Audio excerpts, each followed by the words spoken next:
Bienvenue sur Hémisphère Droit, le podcast consacré au design. Le secteur du digital est en plein essor et il existe un certain nombre de métiers encore peu connus du grand public. Nous allons au cours de ce podcast nous concentrer sur les métiers du design graphique au sens large. Bonjour Maxime, peux-tu te présenter brièvement? Bonjour Anna, je m'appelle Maxime Kiliveré, j'ai 24 ans et je suis Digital Product Designer. On a plutôt tendance à entendre l'appellation UI UX Designer, mais voilà, ça revient un peu au même. Alors justement, est-ce que pour rebondir sur ce que tu viens de dire, tu peux nous expliquer ta formation et qu'est-ce que UX UI Designer? Alors, UI c'est User Interface et UX c'est User Experience. En gros, pour schématiser rapidement, UI c'est toute la partie visible, ça va être l'interface, l'aspect graphique, esthétique. Mais on peut extrapoler après à des ambiances sonores et choses comme ça. Et UX, c'est une partie beaucoup plus grande dont l'UI fait partie. C'est la partie expérience utilisateur, c'est faire en sorte que tout se passe convenablement pour l'utilisateur, que ça se passe très bien, que l'ergonomie, il y ait une bonne ergonomie, que ça soit simple, efficace. Voilà, c'est beaucoup plus vague. Quelle a été ta formation? Alors moi je suis diplômé de l'école de design Nantes-Atlantique à Nantes, comme son nom l'indique. Je suis rentré dans cette école, la première année c'est une année de prépa intégrée, un peu l'équivalent de mise à niveau. Ensuite je suis rentré dans un cycle bachelor avec la spécialité design d'interactivité. Dans cette spécialité-là, on apprend toutes les problématiques liées au numérique. C'est assez vague, on ratisse beaucoup de sujets, notamment du motion design, de la 3D, du web, UI, UX. On apprend un peu les bases de la programmation informatique, du web, quoi. C'est HTML, le JavaScript. On touche un peu à tout. Ensuite, tout dans la même école, moi je suis allé faire mon master 1 dans un laboratoire de recherche qui s'appelle Ready Design Lab, qui est rattaché à l'école de design. Mon master 1, la thématique c'était interface tangible, donc là c'était lié aux objets connectés principalement. Donc la symbolique du master c'est tourné autour de l'UX, donc l'expérience utilisateur, et donc ma première année c'était autour des objets connectés. Puis j'ai changé de master en cours de route, je suis passé en master 2 en information design, donc là c'était beaucoup plus lié au service, à la data et à la visualisation de tout ça. Merci pour cette réponse. Et qu'est-ce qui t'a amené chez De Vialet? Alors je suis arrivé chez De Vialet il y a à peu près 1 an et quelques mois, je ne sais plus. En gros, je travaillais déjà dans ma propre start-up que j'ai montée pendant mes études avec 3 associés. Et ça faisait 2 ans qu'on travaillait dessus. On avait commencé à avoir un produit assez intéressant, quelques milliers d'utilisateurs. Mais on a eu quelques petites galères administratives et on arrivait un peu sur la fin du projet. Mes associés avaient déjà trouvé un autre emploi. Et il s'avère que j'ai un de mes meilleurs amis qui était en stage dans cette boîte. Et il a appris que De Vialet cherchait un designer UI UX pour reprendre un projet, notamment tout le travail sur l'application mobile. Et donc il m'a mis en relation, enfin, il leur a parlé de mon profil, on m'a contacté, j'ai fait le processus d'entretien et je suis arrivé dans cette boîte. Voilà. Et bon, concrètement, c'était pas très compliqué de me convaincre, sachant que c'est une boîte que je suis depuis pas mal de temps et que j'admirais beaucoup. Et donc voilà, je suis très content d'être là-bas. Et pour revenir sur ta formation, est-ce que tu considères qu'elle est complète ou tu continues à t'auto-former entre guillemets sur Internet? Alors, au sens académique du terme, je trouve que la formation que j'ai reçue à l'école de design Nantes-Atlantique est très complète, sûrement une des meilleures d'après mon expérience et de ce que j'ai pu en voir au moins en France. Après, c'est clair que c'est jamais terminé, une formation c'est jamais terminé, surtout dans les métiers du numérique. Enfin, je ne pourrais pas croire quelqu'un qui me dit qu'il a fait le tour du sujet. Donc évidemment, je continue toujours à me former. J'apprends tous les jours, que ce soit au taf ou que ce soit à côté pour des petits projets ou même dans mes expériences précédentes. C'est vraiment, vraiment important. Est-ce que devenir designer a été une vocation pour toi? Alors, en quelque sorte, ouais. Depuis que je suis tout petit, je suis passionné de dessin et d'art, je dessine depuis que je suis vraiment en mesure de tenir un crayon.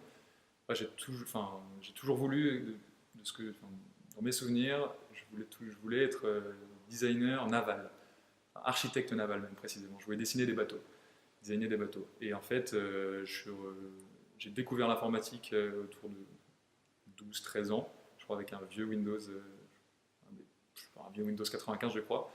Et une fois que j'ai commencé à mettre les pieds dedans, j'ai appris à coder vers 14 ans, j'ai commencé à faire des petits sites web, etc. Et après, ça ne m'a plus jamais lâché. Et une fois que j'ai compris que mes sites étaient complètement moches, même si les critères de l'époque étaient un peu différents d'aujourd'hui, j'ai commencé à me plonger dans le monde de l'interface. Et en fait, dès que j'ai découvert que je pouvais faire des trucs super sympas et que c'était un métier a priori d'avenir, je me suis dit, ok, banco, je tiens mon truc, quoi. Est-ce que tu as d'autres passions? Je pense que je suis assez bien. Je me concentre pas mal sur tout ce qui est numérique. Je suis très passionné par les nouvelles technologies. Et j'ai découvert avec ma précédente entreprise une grosse passion pour l'entrepreneuriat ou le service design, essayer de résoudre des problèmes en fait via le numérique. Et du coup, même si aujourd'hui c'est pas quelque chose qui m'anime au quotidien, ça reste quand même une composante majeure dans tout ce qui est dans ma veille, dans ma prise d'information. Et du coup, justement, par rapport à ça, quel est ton avis sur les tendances actuelles? Alors, les tendances d'un point de vue UI par exemple, Ouais. il y a quelque chose que je constate en ce moment qui est très intéressant. On a eu plusieurs grandes vagues de tendances dans le design, le skeuomorphisme, le flat, etc. Et aujourd'hui, on a une grosse tendance vers l'uniformisation. Et alors, ça peut être vachement décrié. On a l'impression que toutes les boîtes, tous ceux qui changent leur logo pour un truc, pour une police sans empattement, uniforme, etc., ça peut faire criser pas mal de designers. Mais outre ça, j'ai l'impression que le but de tout ça, c'est d'avoir vraiment de promouvoir la transparence dans le service. Et en fait, on se rend compte que plus on va uniformiser des patterns, des interfaces, des tendances comme ça, plus ça va être facile à l'utilisateur de se retrouver dans son usage au quotidien, et plus il va pouvoir switcher d'une application à une autre, et en fait rendre la technologie vraiment transparente et facile d'accès. Alors après, c'est sûr que si on veut se démarquer en tant que marque, en tant qu'entreprise, il va falloir trouver quelque chose d'autre, mais ça peut être le ton, ça peut être les petites touches qui sont vraiment subtilement déposées un peu par-ci et par-là. Mais ça, c'est une tendance qui, en tout cas dans les applications mobiles. Voilà, dans le web, c'est encore un peu différent. Mais dans les applications mobiles, j'ai remarqué ça et je trouve ça intéressant. Après, à voir comment on peut se démarquer justement. Quels outils de conception utilises-tu? Alors moi, concrètement, depuis que j'ai touché à Sketch, je n'utilise quasiment plus que ça. Alors j'ai été formé sur toute la suite Adobe. Ça, il n'y a pas de souci, mais Sketch, c'est vraiment mon outil de prédilection, que ce soit pour le wireframe, pour même les interfaces complètes. Tout ce qui est statique, je passerai par Sketch. Après, pour travailler des visuels un peu plus complexes, j'aurais du mal encore à me passer de Photoshop. Concrètement, j'utilise plus du tout Illustrator, etc. Ça, c'est passé, c'est fini.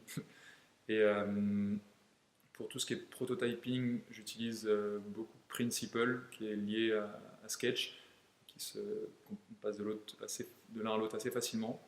J'ai commencé à tester pas mal de choses comme InVision Studio, et là, le dernier outil de Framer. Mais aujourd'hui, les deux outils sur lesquels je suis plus à l'aise, c'est vraiment Sketch et Principle. Ça me permet de tester des trucs très très rapidement. Et à court terme, je pense que je vais beaucoup basculer sur Framer, qui font des trucs très intéressants, qui permettent de pousser le prototype un peu plus loin. Est-ce que tu suis l'actualité à Paris en ce qui concerne les meet-up? Alors, pour ce qui est meet-up, j'aurais plus tendance à suivre l'actualité entrepreneuriale, l'actualité des startups, pas tant que ça d'un point de vue design. Je suppose qu'il se passe des choses, mais à ce niveau-là, j'aurais plus tendance à regarder ce qui se fait aux États-Unis, etc. Du coup, en différé, sur Twitter ou sur YouTube, quoi. Et comment se passe l'organisation chez Devialet? Est-ce que tu collabores beaucoup avec les développeurs? Comment ça se passe? Alors concrètement, aujourd'hui je suis le seul designer UI UX chez Devialet. Il y a peu encore, on était deux, j'avais un manager et aussi mon binôme. Et en fait on est complètement intégré dans l'équipe soft, géographiquement parlant, ne serait-ce que ça. Nos bureaux sont en face à face et j'interagis toutes les 2 minutes avec eux. En tout cas dans la phase du projet actuel, c'est le cas. Concrètement, ça fait un peu plus d'1 an qu'on travaille sur la conception d'une nouvelle application mobile pour contrôler les enceintes connectées de VLA, les fantômes. Et c'est sorti là, il y a quelques semaines sur le nouveau produit qui s'appelle Phantom Reactor. Et donc il y a eu plusieurs phases. La phase d'idéation, brainstorming, etc. où là on était beaucoup plus en binôme avec mon précédent manager, où on réfléchissait aux usages, à comment on voulait mener ce projet, où est-ce qu'on voulait l'amener. Et aujourd'hui, on est clairement passé dans une phase, enfin, l'application est terminée, donc on est sur une phase d'itération. Et il y a encore beaucoup de choses un projet n'est jamais terminé, quoi. Il y a encore beaucoup de choses à gérer, beaucoup de choses à peaufiner. Et aujourd'hui, c'est une interaction complète avec les développeurs, quoi. J'arrive pas à concevoir un projet qui se fasse en silo dans lequel les parties ne se parlent pas, quoi. J'ai du mal à voir ça. Est-ce que tu as réalisé des missions en freelance? Alors j'en ai réalisé quelques-unes, notamment quand j'étais plus jeune, au collège ou au lycée. C'était, on va dire, du freelance assez simplifié administrativement. Et récemment, j'en ai fait une aussi pour dépanner quelqu'un dans ma famille. Mais je suis plus orienté produit. J'aime bien itérer sur un projet et le pousser au bout. Donc, généralement, je fais pas ça par nécessité, que plus pour aider des personnes que je connais. Est-ce que tu as déjà travaillé dans le milieu des startups? Et si oui, quel est ton avis à ce sujet? Alors, j'ai travaillé dans 2 startups. La première, c'était lors de mon premier stage. Donc là, j'étais en 3e année à l'école. C'était une startup à Paris qui s'appelait Partybay, parce qu'elle n'existe plus. Ça, c'est le grand jeu de beaucoup de startups, mais c'est normal, c'est comme ça. Et j'ai vraiment, alors déjà c'était ma première expérience professionnelle dans le design au sein d'une entreprise. J'ai vraiment adoré cette expérience parce que j'étais avec les deux fondateurs et associés qui étaient des développeurs, qui étaient très talentueux à ce niveau-là. Et en fait, j'avais tout à faire, quoi, pour le design. J'ai conçu l'application web, la plateforme web, l'application mobile iOS, l'application Android. Et en fait, c'était très informel, mais très libre. Et donc, ça me convient très bien, ce mode de fonctionnement-là. Et il y avait beaucoup à faire en peu de temps. Et du coup, ça m'a forcé à me challenger énormément, sortir de ma zone de confort et apprendre. Notamment, j'ai appris 2 logiciels. C'est là que j'ai appris Sketch. Et d'ailleurs, un autre logiciel dont je n'ai pas parlé qui s'appelle Origami. Et c'était très très intéressant. Après, quand tu dis quel est ton avis à ce niveau-là, qu'est-ce que tu entends par là?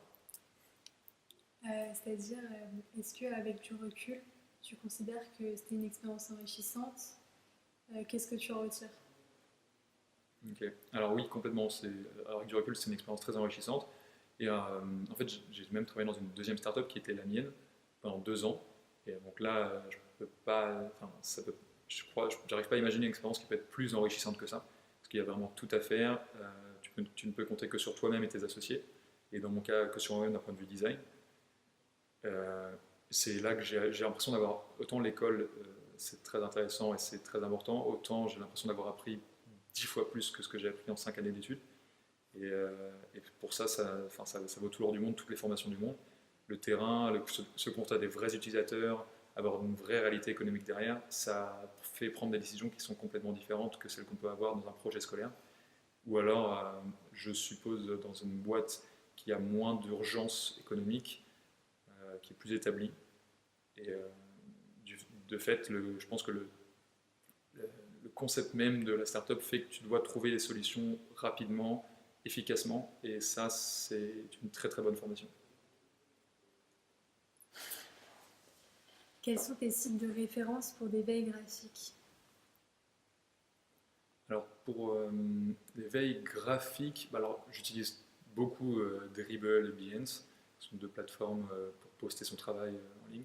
J'ai arrêté de poster sur Behance et je poste rarement sur Dribbble, mais en tout cas j'utilise beaucoup plus Dribbble. Après, bon, Dribbble c'est très bien pour trouver du beau, mais pour le fonctionnel et pour tout ce qui est UX ou réalité, enfin, quelque chose de faisable réellement, c'est plus compliqué. En tout cas, c'est une bonne façon de prendre un aperçu de la tendance actuelle. J'ai un petit plugin sur Google Chrome qui s'appelle Musli, qui vient d'être une boîte qui vient de se faire acheter par InVision, qui permet, dès que tu ouvres un nouvel onglet, d'avoir une veille de pas mal de sites de design et de pouvoir trouver des petits projets rapidement, comme ça, facilement. Après, en termes de veille, pour ce qui est plus UX, j'aime beaucoup le site Newsflux. À confirmer si c'est bien la prononciation, et je crois que c'est newsflux.fr. C'est un site français qui a beaucoup de bons contenus. Et j'ai une newsletter sur laquelle je me repose pas mal aussi, qui est Hey Designer. C'est une newsletter en anglais qui fait de la curation d'articles autour du métier de l'UI et de l'UX. Et c'est souvent très qualitatif, c'est très ancré dans le monde professionnel. Bon, après c'est en anglais, mais aujourd'hui la littérature sur le sujet c'est très souvent en anglais. Puis après le reste, bon bah je sais plus exactement, je tombe souvent sur des choses sur Twitter par exemple. Et justement, est-ce que tu as des personnes à nous recommander que tu suis sur les réseaux sociaux? Je crois pas vraiment. Alors je suis pas forcément. J'ai pas forcément de designer, de non-designer en tête. Généralement, ce que je fais, c'est que dès que je tombe sur un produit que j'aime bien, une boîte que j'aime bien, je vais regarder un peu qui sont les designers de cette boîte et je vais les suivre sur Twitter, sur Instagram, sur Dribbble. Mais là, tout de suite, j'ai pas de personne qui vraiment sort du lot et qui me revient en tête. Il y en a forcément, mais de nom, je les connais pas. Est-ce que tu as des livres de référence? Alors, j'ai pas mal, en termes de design, Oui. un livre qui est très intéressant, ça sera pas tant pour le côté UI, mais plus pour UX et comprendre un peu les mécanismes qui composent l'élaboration d'un produit. C'est Hooked de Nir Eyal qui en fait qui a théorisé un concept qui explique comment fidéliser des utilisateurs et comment ça fonctionne. Je trouve pas ça tant intéressant pour essayer de le reproduire parce que bon après c'est un modèle qui a ses limites et qui contribue à favoriser l'addiction au service, etc. Par contre, je trouve ça très intéressant de savoir comment aujourd'hui tous les grands services, les applications qu'on utilise au quotidien fonctionnent et comment elles ont été conçues. Et donc ce livre-là est très très enrichissant à ce niveau-là. Après, j'ai pas tant que ça. Après, c'est beaucoup plus de livres autour de l'entrepreneuriat ou de ces choses-là. Il y a toujours. Mais qu'est-ce que j'ai en tête qui peut être pas mal là-dedans? J'ai un trou de mémoire, j'ai du mal à. Je pourrais te renvoyer les références si tu veux après coup. Et là, je les ai plus. Comment imagines-tu ton métier dans 5 ou 10 ans? Mon métier en tant que moi personnellement ou le métier du UI UX designer? Ton métier personnellement. Dans 5 ou 10 ans, je me demande si j'aurai autant de design à faire au sens propre du terme au quotidien. Je ne suis pas persuadé. Je pense qu'avec toute évolution en termes de poste, il y a toujours une composante managériale à prendre en compte. D'autant plus que je suis assez porté par l'entrepreneuriat. Mais je pense que ouais, je resterai toujours dans le milieu des nouvelles technologies. J'aurai toujours envie de créer des choses, de créer du service, concevoir des produits qui ont du sens et qui répondent à un besoin réel. Et pour ça, je pense que, à part si on arrive à avoir une intelligence artificielle qui passe parfaitement bien en mode vocal, etc., je pense qu'il y a toujours besoin d'interface, quelle qu'elle soit. Et donc je me vois bien encore continuer à travailler là-dedans. Pour finir, quel est ton conseil pour quelqu'un qui souhaite débuter en design? Alors, si je peux donner un conseil, tu veux dire pour un étudiant par exemple, Oui. ça serait de ne pas hésiter à se salir les mains. Alors, c'est plus facile à dire quand tu fais du design web que du design produit, mais en gros, à essayer de construire des petits projets.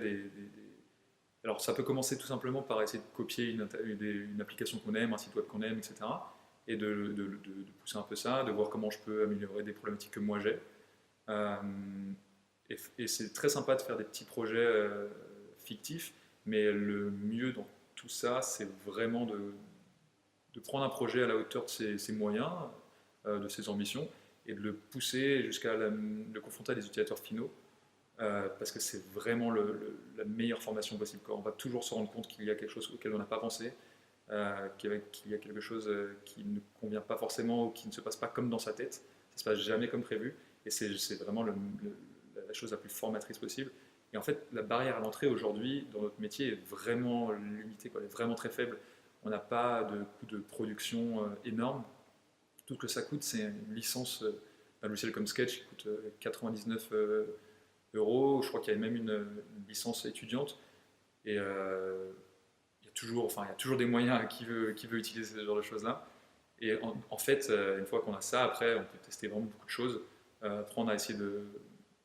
Si on aime bien coder, c'est très intéressant de pousser un peu ça, mais aujourd'hui, il y a beaucoup d'outils qui permettent de simplifier la vie sur ce sujet-là.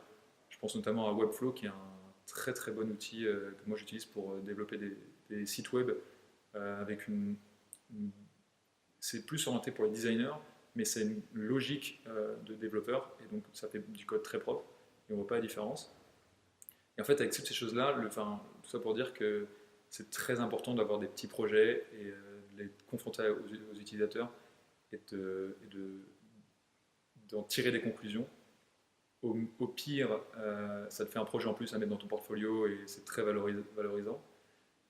Au mieux, tu t'es rendu compte de choses hyper intéressantes, tu as rencontré des nouvelles personnes, tu élargis ton réseau, tu as monté une boîte, ou alors tu t'es fait embaucher suite à ce projet-là. Donc, faut pas hésiter, il faut foncer.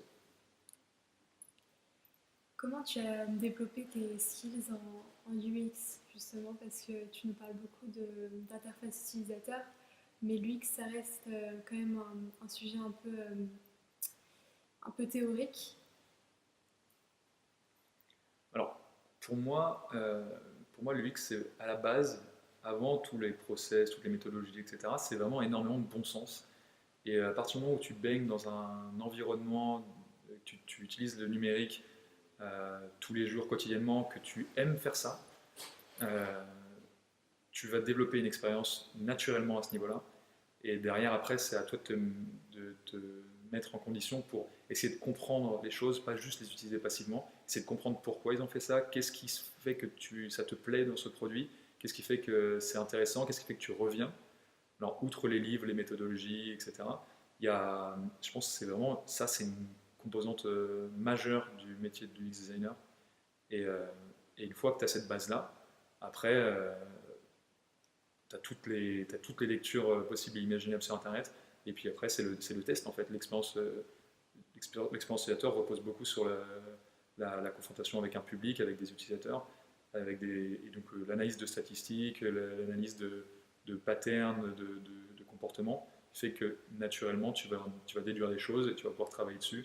Et je pense que ça se fait comme ça. Merci beaucoup d'avoir accepté cette invitation. De rien, merci de m'avoir invité.